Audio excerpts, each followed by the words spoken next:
Audio Renaissance presents The Emotional Intelligence Quickbook by Travis Bradberry and Greaves.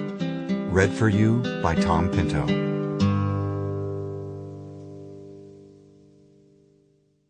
Forward. Not education, not experience, not knowledge or intellectual horsepower. None of these serve as an adequate predictor of why one person succeeds and another doesn't. There is something else going on that society doesn't seem to account for. We see examples of this every day in our workplaces, homes, churches, schools, and neighborhoods. We observe supposedly brilliant and well-educated people struggle, while others with fewer obvious skills or attributes flourish. And we ask ourselves, why? The answer almost always has to do with this concept called emotional intelligence. And while it is harder to identify and measure than IQ or experience, and certainly more difficult to capture on a resume, its power cannot be denied. And by now, it's not exactly a secret. People have been talking about emotional intelligence for a while, but somehow they haven't been able to harness its power.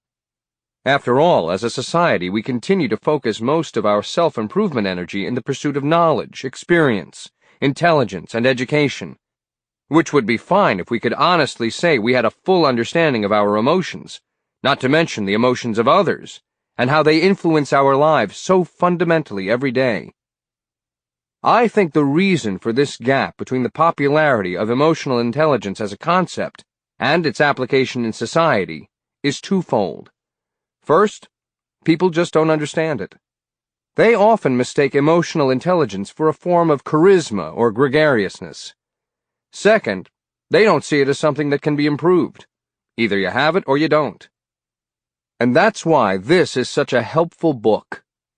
By understanding what emotional intelligence really is and how we can manage it in our lives, we can begin to leverage all of that intelligence, education, and experience we've been storing up all these years. So whether you've been wondering about emotional intelligence for years, or know nothing about it, this book can drastically change the way you think about success. You might want to read it twice. Patrick Lencioni, author of The 5 Dysfunctions of a Team, president of the Table Group. 1. What is emotional intelligence really? Chapter 1. The Discovery. Phineas Gage. A tragic accident uncovers the secrets of emotional intelligence. EQ. Should you think these remarks of sufficient importance to deserve a place in your journal, they are at your service. Dr. John Harlow, to the Boston Medical and Surgical Journal, 1848. It was frigid and damp at dawn the last day Phineas Gage arrived to work on time. As he shoved his hands in the pockets of his jacket and cut through the cold, he contemplated the challenges that lay ahead in the building of the Burlington Railroad through Vermont. In the 18 months he'd served as foreman, the crew had made considerable progress, but the terrain they were now forced to conquer was rocky and unforgiving.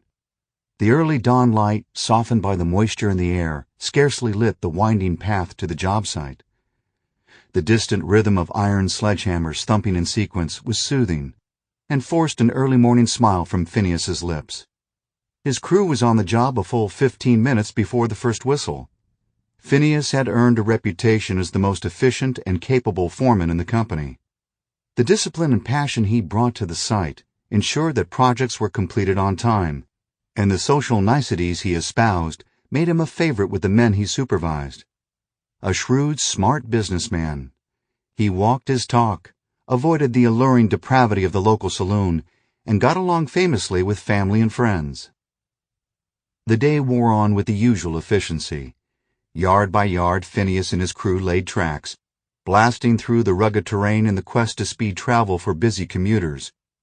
By the time he glanced at his watch, Sample complete. Ready to continue?